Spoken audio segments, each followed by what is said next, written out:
I found my best friend in my fiancée's bed, 11 hours before I was supposed to stand at the altar and marry her. I know how that sounds.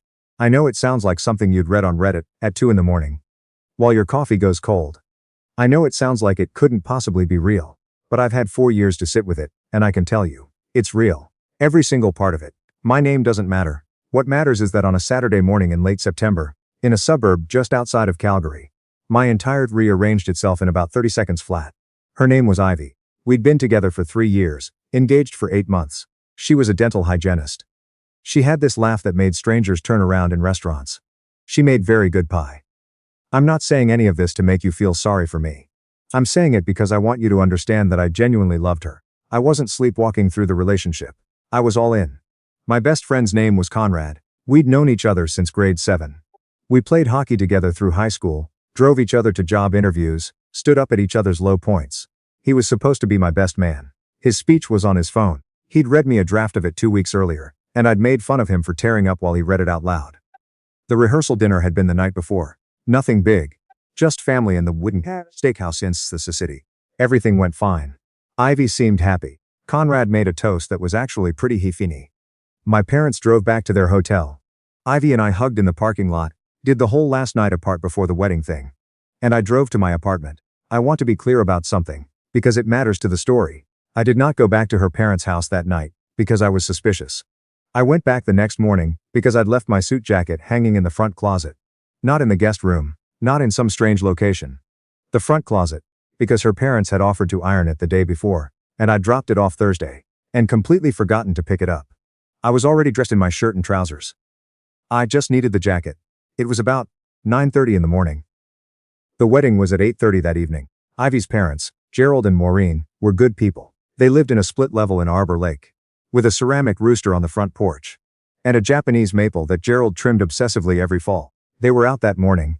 Gerald had mentioned the night before that he and Maureen were taking Ivy's grandmother to her Saturday morning church group and then brunch. Ivy had given me a spare key a year earlier so I could let in the florist during a delivery mix-up. I used that key. I wasn't quiet about it either. I called out when I came in. Hey, just grabbing my jacket. Walked down the hall toward the closet and heard something. The guest room was just past the closet. The door was half open. I want to tell you there was a long moment of confusion. I stood there trying to figure out what I was seeing. But that would be a lie. I knew exactly what I was looking at within about 2 seconds. Conrad, Ivy. Her parents' guest room. I didn't say anything. I stood there. The world did that thing where the sound drops out completely, like when you go underwater in a pool. And then Conrad turned his head and saw me. What I remember most is the expression on his face. Not guilt, not horror. The first thing I saw, for just a fraction of a second, was something that looked almost like relief. Like he'd been waiting for this. I closed the door. I walked back to the front hallway. I put on my jacket. I left. I sat in my truck for about 6 minutes. I know it was 6 minutes because I watched the clock on the dashboard the whole time. I didn't cry. I didn't make any calls. I just sat there with the heat on because the morning was cold and clear the way only late September in Calgary can be. With that thin blue sky that feels like it goes up forever. Then I drove away. My phone started going before I was off the street. Ivy, Conrad. Ivy again. I turned it face down on the passenger seat and drove to the Tim Hortons on the corner of Crowfoot. Because I hadn't eaten breakfast. And I'm the kind of person who apparently orders a medium double and a breakfast sandwich while his life is collapsing. I sat in the drive-through lane and thought about everything I had to cancel. The venue, the caterer, the photographer, a really good one we'd booked 14 months in advance and almost lost the deposit on twice. The flowers, the 112 guests, my suit, which I was currently wearing, which suddenly felt like something I'd borrowed from a stranger. I called my older brother first. His name is Patrick. Wait, no, I'm sorry. That name's taken. His name is, I called my older brother. What I called him is enough. He answered on the first ring, which he never does, and I said, I need you to come to where I am right now. And because he knows me, he didn't ask questions. He just said, send me the address. He got there in 20 minutes. I told him what happened. He didn't say too much at first. He sat across from me with his coffee, and he looked at his hands. And then he looked at me and said, okay, what do you need to do today? That's the kind of person my brother is. Not are you sure? Not maybe there's an explanation. Just what do you need to do today? What I needed to do was cancel a wedding with about 11 hours notice. I called the venue coordinator first because she was the one I was most worried about. Her name was Helen, and she was incredibly kind. She told me these things happen, said she'd handle the catering contact, and confirmed that while most of the deposit was non-refundable, about $3,400, She'd see what she could do. I was grateful. I didn't have the emotional space to care about money. My brother made calls while I made calls. Between us, in about 2 hours, we'd reached everyone on the guest list except for a few people with BC area codes who weren't picking up. I didn't have the heart to write a group text that explained things, so I just said the wedding wasn't happening. I was sorry for the inconvenience. I'd be in touch when I could. Ivy's parents arrived back at my apartment around noon. I wasn't expecting them. Gerald rang the bell, and when I opened the door, he looked at me like I'd punched him in the chest. Maureen had been crying. They came in and Gerald sat down heavily on my couch and said, in this exhausted voice, "Son, we need to talk about this." I told him I was sorry, but there was nothing to talk about. I'd seen what I'd seen. What happened next is the part that still makes my stomach turn. 4 years later, Gerald told me that Conrad had been going through a very hard time. That he'd been struggling since losing his dad the year before. That this wasn't, and he actually used this phrase, who Conrad really is. He's told me Ivy was devastated. He told me she wanted to explain. He said sometimes people do things when they're hurting that they'd never do otherwise. He asked me, father to son, to consider that this could be a one-time mistake. I looked at Gerald, and I thought about how I'd known him for 3 years. How he'd slapped me on the back at the NHL playoffs last spring, and bought me a Flames jersey as a birthday gift. How I'd shoveled his driveway after the last big snowfall without being asked. And I realized, sitting in my own apartment, that he was asking me to absorb this. To process it quietly and come back to the table. I asked him very calmly how long he'd known. He didn't answer. I asked again. He looked at Maureen. She looked at her hands. Gerald, I said. A few weeks, he said. We found out a few weeks ago. A few weeks. They'd known for a few weeks. And they'd watched me at the rehearsal dinner the night before. They'd clinked glasses, and talked about the centerpiece arrangements and asked me if I was nervous about my vows. I stood up, and I opened my apartment door. I told them I needed them to leave. Gerald tried to say something else and I told him again, just leave, please. Maureen touched my arm on the way out and I stepped back and she started crying again. But I didn't close the door until they were in the hallway. That was at 12:40 on a Saturday. I sat on my couch and I felt the quiet of the apartment and I thought, for the first time since that morning, now what? Conrad showed up that evening. I saw him through the peephole and I didn't open the door. He knocked for a long time. He said my name. He said he was sorry. He said he couldn't explain it. He said he'd been in a bad place, and that didn't make it okay. He knew it didn't make it okay. He said he'd never forgiven himself for the past, and then he said months, not night, and I held on to that because it mattered. Months. Not one night. Months. He sat in the hallway for a while after he stopped talking. I could hear him. Then I heard the elevator, and then nothing. My phone over the next 2 days received calls from Ivy 14 times. From Conrad 8 times. From Gerald twice. From my own parents. Once from my mom. Once from my dad. Both asking me if I'd be open to hearing things out. Both of them kind about it. Both of them worried. Neither of them pressuring me. And from my aunt. That's the one that actually broke something in me a little. The call from my aunt. She was my dad's sister. Someone I'd looked up to my entire life. She was a nurse in Red Deer. She'd sent me a card when I got engaged with $100 in it. And a note that said she was proud of the man I'd become. She called me to say that Conrad was like a nephew to her too. And that she hoped I'd find it in my heart to understand that grief does strange things to people. I let her finish. And then I said, very quietly, he wasn't the only one doing it, Auntie. She was choosing this too. And there was a long pause, and she said, I know, sweetheart, and then she changed the subject. I gave my notice at my job 3 weeks later. I was an estimator for a mid-sized construction company. Good job, good people. But Calgary felt very small suddenly. Every intersection had a memory on it. The coffee shop where Ivy and I had our first date was 3 blocks from my office. Conrad's condo was 2 neighborhoods over. His hockey rink was one I drove past twice a week. I'd been looking at Vancouver for a while. Not seriously. The way you scroll Zillow for houses you can't afford, just looking. But I had transferable skills, I had some savings. And I had an industry contact in Burnaby, who'd mentioned more than once that his company was expanding. I called him on a Tuesday morning in November, standing in my kitchen in a t-shirt, with the October cold coming through the window I'd left open by accident. His name was probably Gordon or something, but I'll call him my contact, because that's what he was. He told me to send my resume. I got the offer 3 weeks later. Senior estimator, 12% more than I was making. I accepted it on a Wednesday afternoon and booked a one-way flight to Vancouver on the same credit card I'd once used to put a deposit on a wedding venue.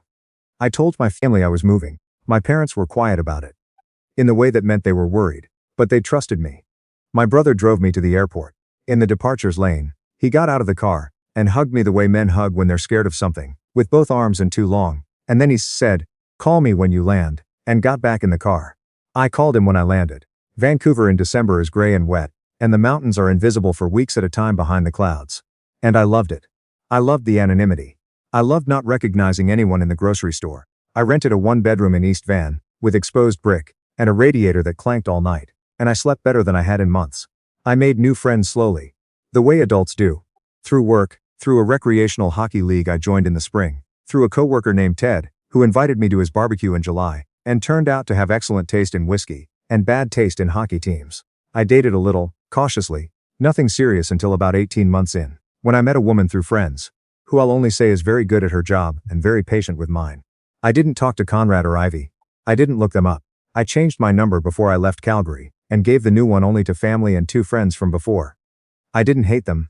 Or I did for a while, the hot bright kind of hate, but it cooled into something more like indifference. The way coals go gray. I stopped thinking about Conrad's face in that doorway. I stopped thinking about Gerald and Maureen's expressions at the rehearsal dinner. I built a life. A quiet, good, ordinary life. I started doing trail runs on the North Shore on weekends. I got a dog, a 5-year-old rescue beagle, named something embarrassing, that he came with, and that I kept because he already knew it. I renovated my kitchen badly and then paid someone to fix it. I got a promotion. I paid off my truck. 4 years passed. I'm not going to pretend they were perfect. There were nights in the first year when I lay awake and replayed things. The way, do. There were moments when I was angry about specific things. The $3,400 I lost on the deposit. The trip we'd booked to Portugal for the honeymoon that I'd eaten the cost on. Because the travel insurance had a clause. I hadn't read carefully enough. The weekend I'd spent handwriting place cards for the reception. Because Ivy had wanted calligraphy. And we couldn't afford to hire someone. But mostly I was okay. And eventually I was more than okay. My mother called me on a Thursday evening in March. I was on my couch with my dog and a bowl of pasta, watching a game on the TV with the volume low. I saw her name on my phone and picked up, and we talked for a few minutes about normal things. My dad's knee surgery recovery, a trip they were planning to PEI for the summer, how the weather had been, and then she got quiet in a specific way. The way she gets quiet when she's working up to something. I heard from Maureen, she said. I put my pasta down. She called your father and me last week, my mother said. I've been trying to figure out how to tell you. I'm not passing along any message. I just thought you should know what's going on. Ivy and Conrad had gotten together after everything fell apart. Officially, I mean, not just what I'd walked in on. They'd moved in together. They'd been engaged for about a year, and then, apparently things had gone badly. Maureen hadn't gone into detail, but my mother gathered it had been coming apart for a while. Conrad had apparently been struggling with alcohol since his father's death. Something I hadn't fully known, and it had gotten worse. He'd lost his job earlier in the year. There had been some kind of incident my mother was vague about, but that I didn't ask her to clarify. And Gerald had been diagnosed with stage 3 colon cancer the previous fall. He was in treatment. It had been hard on Maureen. She was asking after you. My mother said carefully, not asking you to do anything. She wanted to know if you were well. I thought about Gerald and Maureen's faces that Saturday in my apartment. I thought about how Maureen had touched my arm on the way out. Tell her I'm well, I said. That's it? That's it. My mother let out a breath, not quite relief, not quite disappointment. Somewhere in between. Okay, she said. I'll tell her. Mom, I said before she could move on. Yeah? I am well, I really am. I want you to know that. She made a sound that I recognized from childhood, the sound she makes when she's trying not to cry in front of someone. I know you are, she said. I can hear it. We talked for another 20 minutes about nothing in particular. After I hung up, I sat there for a while with my dog's head on my thigh and the game still going quietly on the TV. I thought about Conrad. I thought about who he was at 13. The kid who'd split his lunch with me when I forgot mine, in my locker. Who'd driven 40 minutes in a February blizzard to sit with me in the hospital when my dad had his first health scare. I thought about how people can be two things at once. The person who did that and the person who did what he did. I don't know how to reconcile that and I've stopped trying. I thought about Ivy, her laugh, her pie. The way she used to steal all the blankets and then apologize for it in the morning. I thought about Gerald in my apartment that Saturday, asking me, begging me almost to let it go. I didn't call anyone back. I wasn't angry. I wasn't smug. I wasn't sad the way I expected to be. What I felt, mostly, was the same thing I feel when I drive over the Lions Gate Bridge. On a clear morning, and the water's that flat silver, and the mountains are finally visible after a week of clouds. Like I made the right call. Like where I ended up was where I was supposed to be. Some people are going to read this and tell me I should have reached out to Gerald. Maybe. I don't know how much time he has left, and I've thought about that. I genuinely have, but I know that if I called him, it wouldn't be because I'd forgiven him. It would be because I felt guilty about not calling him. And doing something out of guilt isn't the same as doing it because it's right. I'm still working that one out. What I do know is this. When you're 29 years old, and the life you thought you were building collapses on a Saturday morning in September, you have two options. You can spend the next 4 years trying to put the original thing back together, or you can build something else. I built something else. And else. I would do it again.